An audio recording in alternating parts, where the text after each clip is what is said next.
বিশ্ব ফুটবলের সবচেয়ে রোমাঞ্চকর মঞ্চ ফিফা ওয়ার্ল্ড কাপ 2026 আর আমরা এখন সেই মুহূর্তে পৌঁছে গেছি যেখানে একটি ভুল, একটি জাদুকরি পাস কিংবা একটি গোলই কিন্তু বদলে দিতে পারে পুরো ইতিহাস।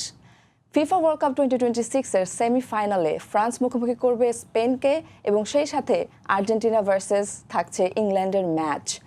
কে পৌঁছাবে ফাইনালে, কার কৌশল হবে সফল এবং ফাইনালি কোন তারকা গড়বেন ফুটবলের ইতিহাস, সেসব বিষয় নিয়ে আজকে কথা বলবো।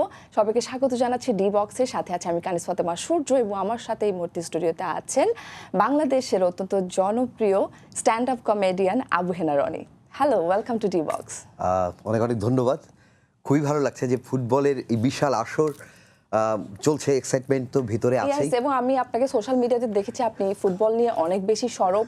আসলে আপনার এই ফুটবল প্রীতির শুরুটা কখন থেকে সেটা জানতে চাই। আকিস সিমেন্টে তৈরি এবারে সিমেন্টে লোহার শক্তি, আয়রন স্ল্যাগ সমৃদ্ধ আকিস সিমেন্ট, সিমেন্টে লোহার শক্তি।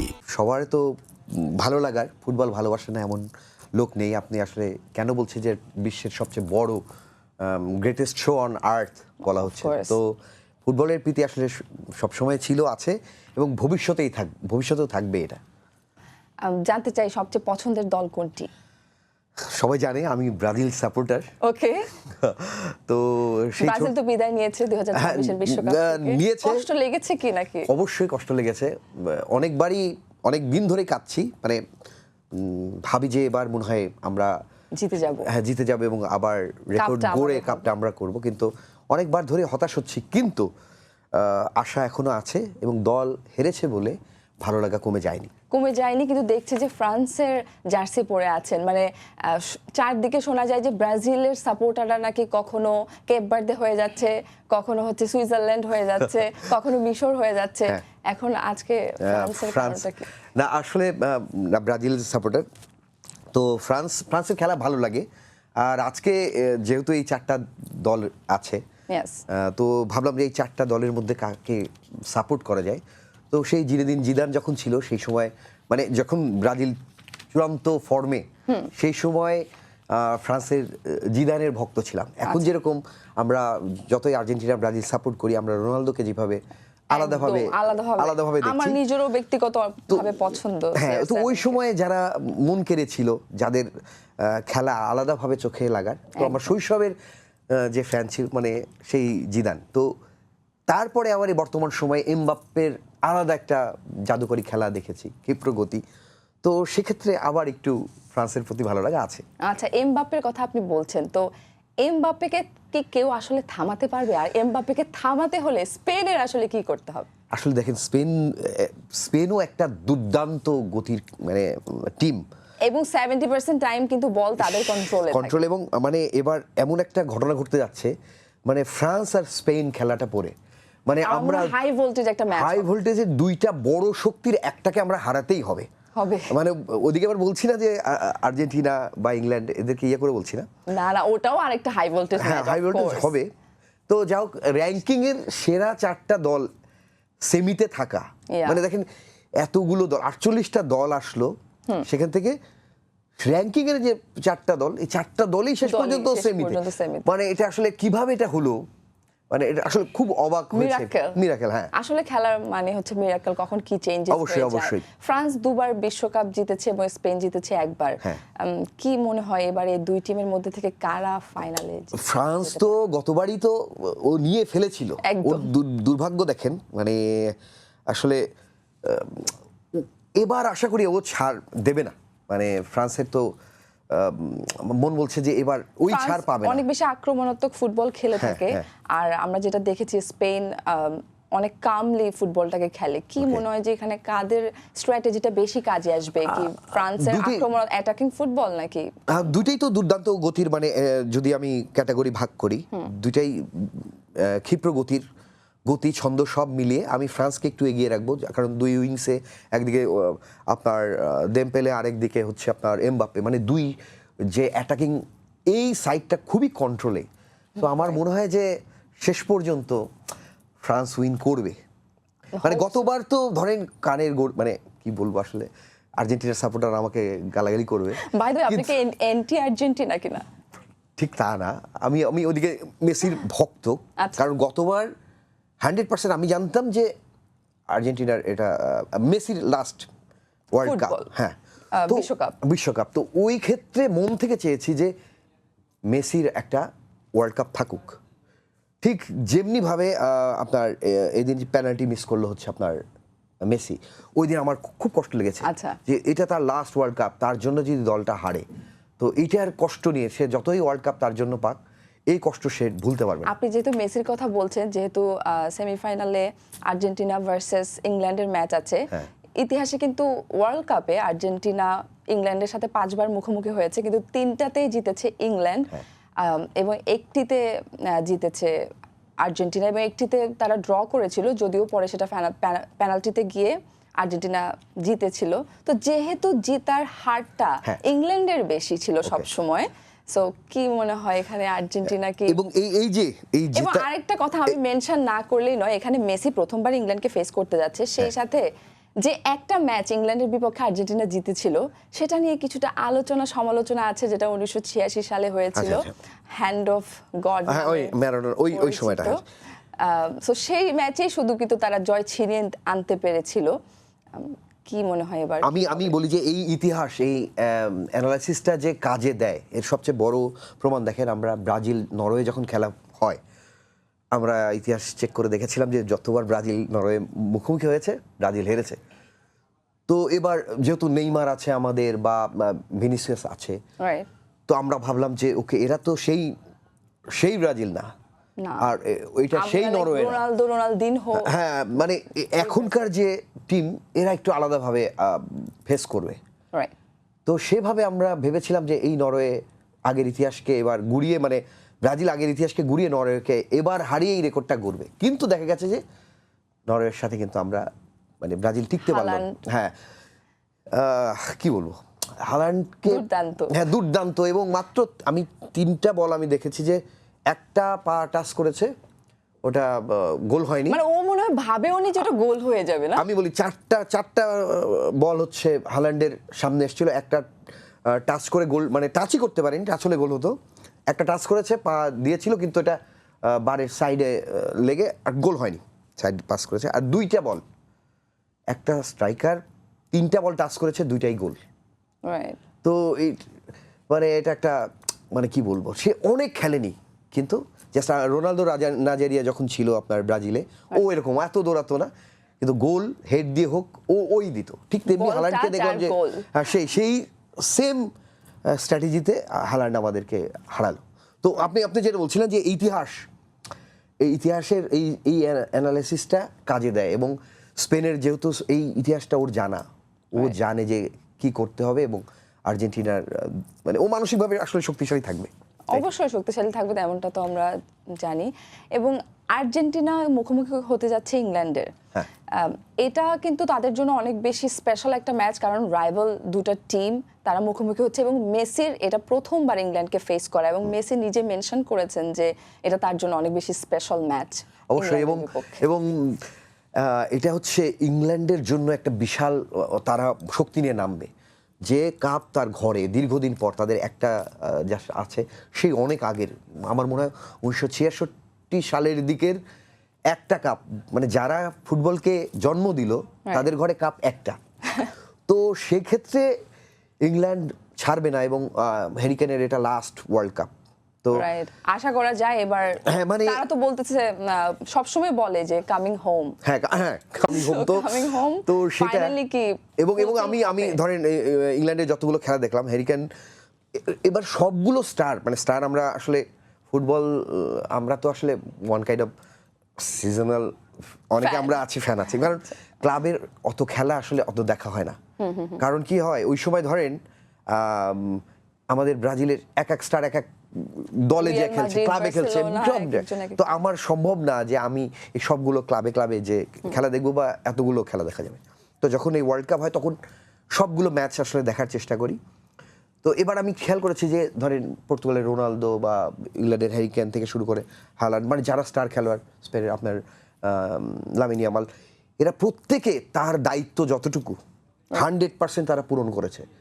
মানে হয় না যে অনেকে নামে ফেমাস, সে কিন্তু দায়িত্বটা পালন করতে পারেনি, কিন্তু এবার প্রত্যেকটা যারা স্টার প্লেয়াররা কিন্তু গোল করেছে, তারপরে আপনার এই যে আলভারেস আর্জেন্টিনা, ও অনেকদিন থেমেছিল, তার গোল হচ্ছিল না, এই লাস্ট ম্যাচটা ও বের করে নিয়ে আসলো। তো মানে যাদের আসলে প্রিভিয়াস রেকর্ড থাকে, যাদের হচ্ছে এই অভিজ্ঞতাটা থাকে, ওরা একসময় না একসময় বের হবেই। প্রবলেমটা ঘটে গেছে যে চারটাই এরকম রেকর্ড করা এবং সর্বোচ্চ ভালো খেলা। আমি এই পয়েন্টটাই মেনশন করতে চাচ্ছিলাম যে ফিফা র্যাঙ্কিং এ টপ 4টা দল এবং তারা কোয়ালিফাই করেছে সেমিফাইনালে, এটা কিন্তু প্রথমবার ইতিহাসে এরকম আর কখনো হয়নি। আমি বলবো যে দর্শককে এবার দেখতে হবে যে এই সেমিফাইনালকে সেমিফাইনাল না মনে করতে হবে যে আমি দুইটা ফাইনাল দেখছি। অ্যাকচুয়ালি এই মুডে যদি সে দেখে মানে তাই ঘটবে। র্যাঙ্কিং বলেন বা খেলার ধরন, এতগুলো দলকে হারিয়ে এসছে, আমার মনে হয় তাই হবে। যদিও মাঝে অনেক কয়টা খেলা আমরা ফাইনালের মতোই পেয়েছি, যেমন কেপ ভার্দে আর্জেন্টিনা ম্যাচটা, ওটা ওয়ান কাইন্ড অফ একটা ফাইনাল ম্যাচই ছিল।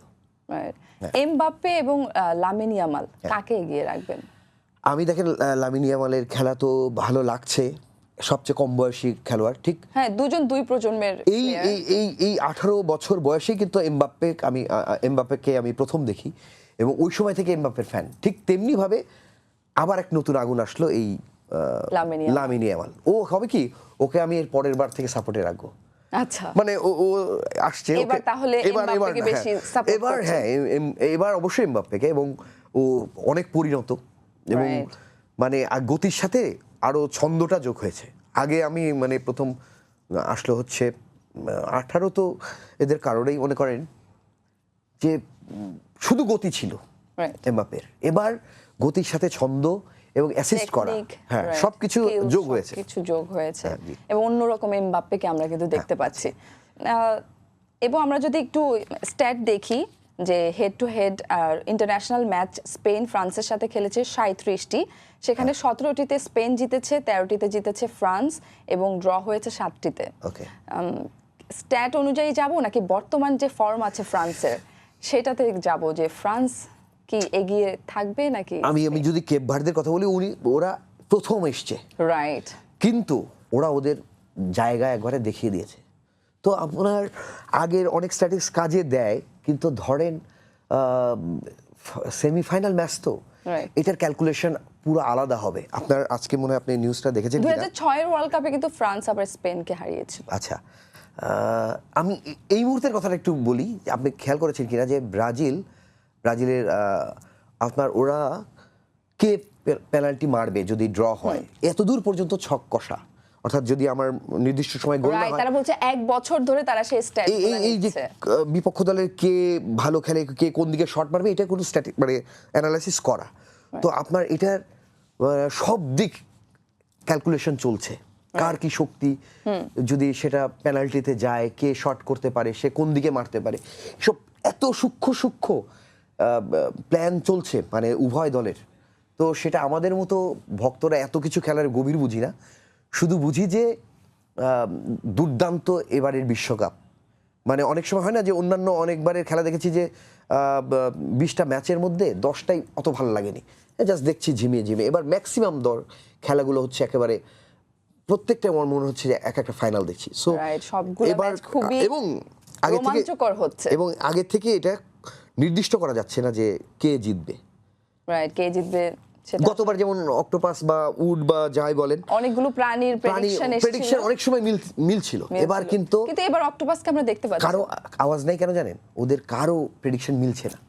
আচ্ছা, মিলছে না জন্য প্রথম দিক থেকে ওরা আওয়াজ দেওয়া বন্ধ করে দিয়েছে, একটা দুটো মেলেনি, পাবলিকও আর খোঁজ খবর রাখেনি। না, আসলে হিসাব কারোরই মিলছে না যাদেরকে আমরা এক্সপেক্ট করছি। যেমন ব্রাজিলের ফ্যান, আপনি ব্রাজিল বিদায় নিয়ে চলে গেল, পর্তুগাল বিদায় নিয়ে চলে গেল, একের পর এক ফ্যান্স ফেভারিট টিম আসলে বিদায় নিয়ে চলে যাচ্ছে। আর এদিকে আমরা শুনতে পেয়েছি যে ফ্রান্সের ডিফেন্ডার কোনাটে তিনি কিন্তু বলেছেন যে স্পেনকে ভয় পাওয়ার কিছু নেই, তবে প্রতিপক্ষ হিসেবে তিনি তাদেরকে সমীহ করছেন। সো তিনি একদমই ভয় পাচ্ছেন না, কি বলবেন? হ্যাঁ, আসলে কোনো দলই কাউকে আসলে মানে ভয় পাওয়ার অবস্থানে এরা নাই, কারণ এরা র্যাঙ্কিংয়ের 4টা দল।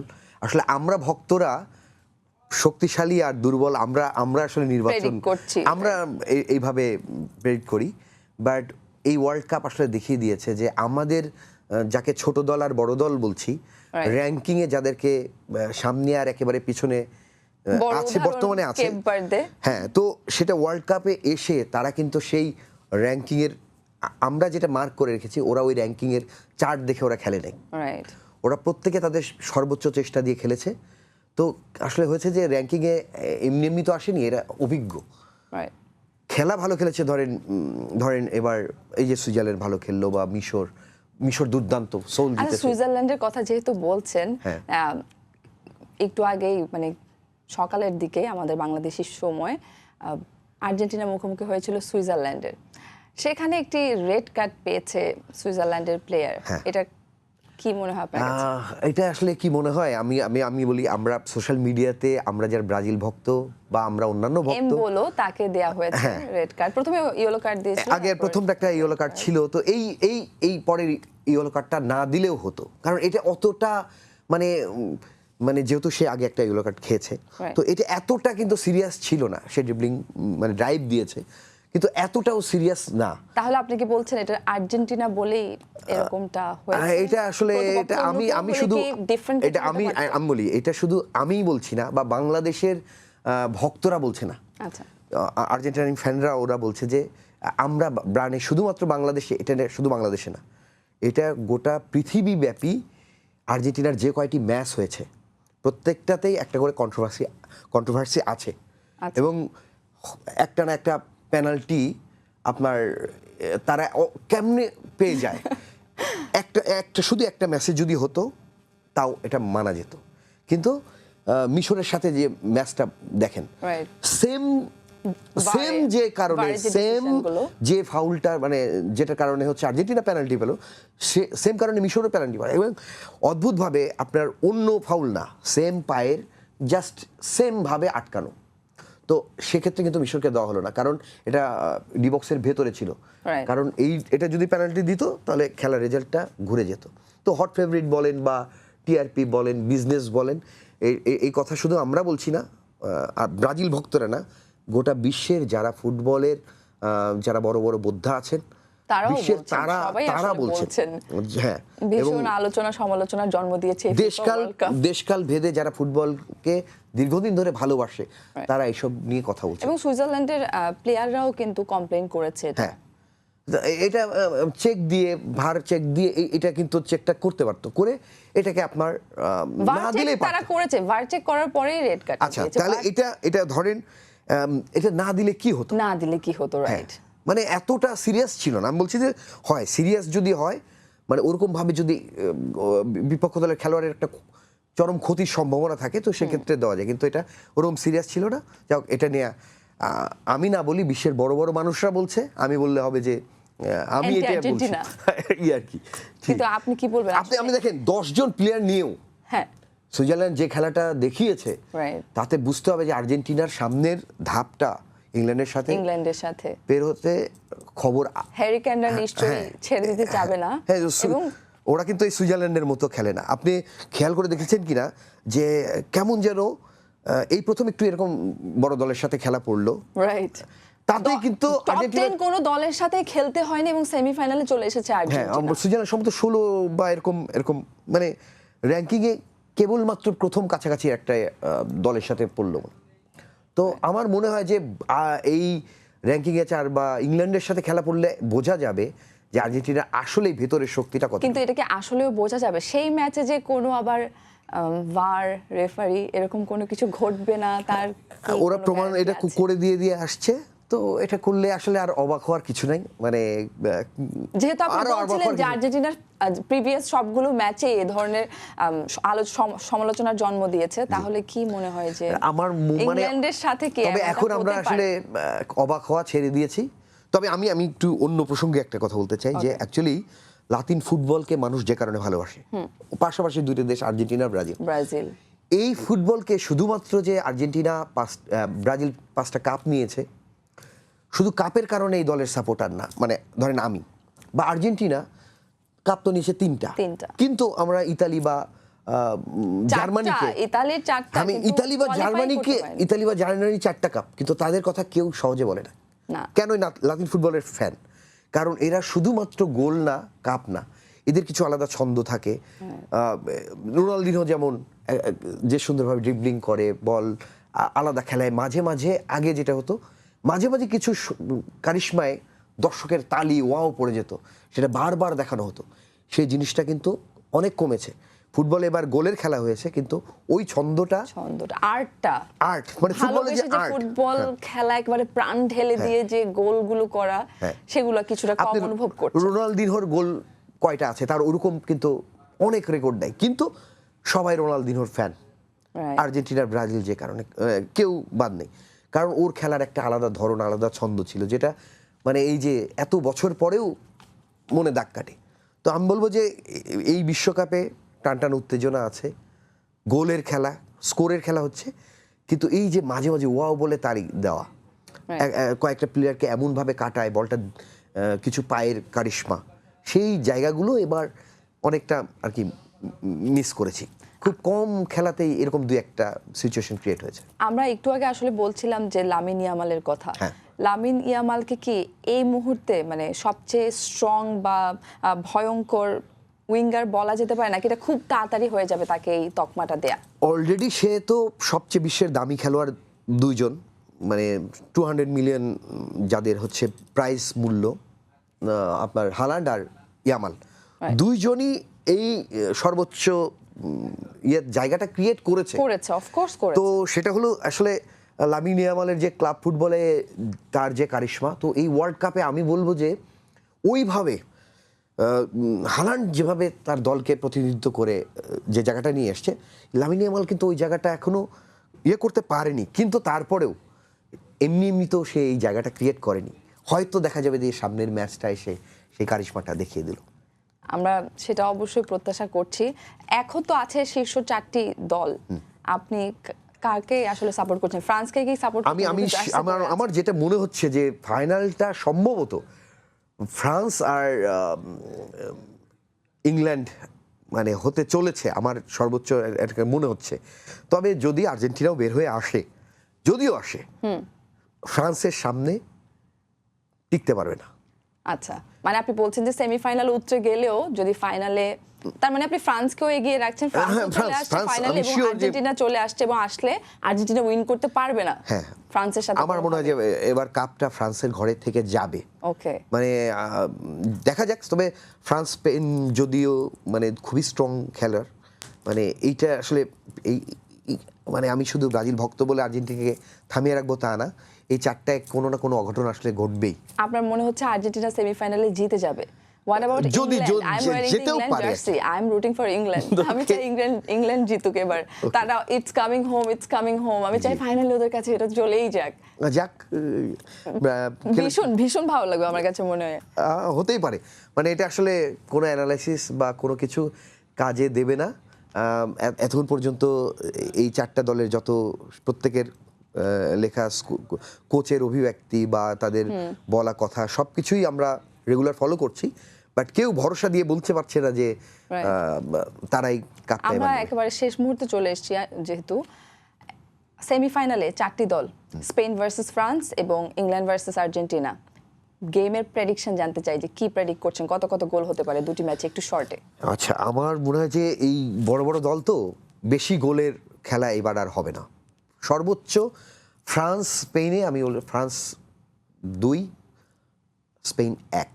France 2, Spain 1। আর আর্জেন্টিনা ইংল্যান্ডে প্রথমে 1-1 90 মিনিট চলবে, মিলিয়ে নিয়ে, মানে আপনি টাই ব্রেকার আশা করছেন? 1-1 90 মিনিট চলবে, তারপরে 30 মিনিটসে এখন এইটুকু আমি বলতে পারছি না যে আর্জেন্টিনা ও ইংল্যান্ড, তবে হতে পারে আর্জেন্টিনা বের হয়ে যেতে পারে, বলা যেতে পারে। তো সেক্ষেত্রেও 2-1, তবে 90 মিনিটে এটা গড়াবে না। দেখা যাক কি হয়, খেলার ফলাফল তো আমরা এবং এই দুইটা খেলাতেই পেনাল্টি পর্যন্ত যেতে পারে, এটা আমার মনে হচ্ছে। দেখা যাক। থ্যাংক ইউ, আপনাকে অসংখ্য ধন্যবাদ আজকে আমাদেরকে সময় দেওয়ার জন্য। দর্শক, আপনারা আমাদের সাথে এতক্ষণ ছিলেন, আপনারা দেখছিলেন ডি বক্স। আমি বিদায় নিচ্ছি, থ্যাংক ইউ।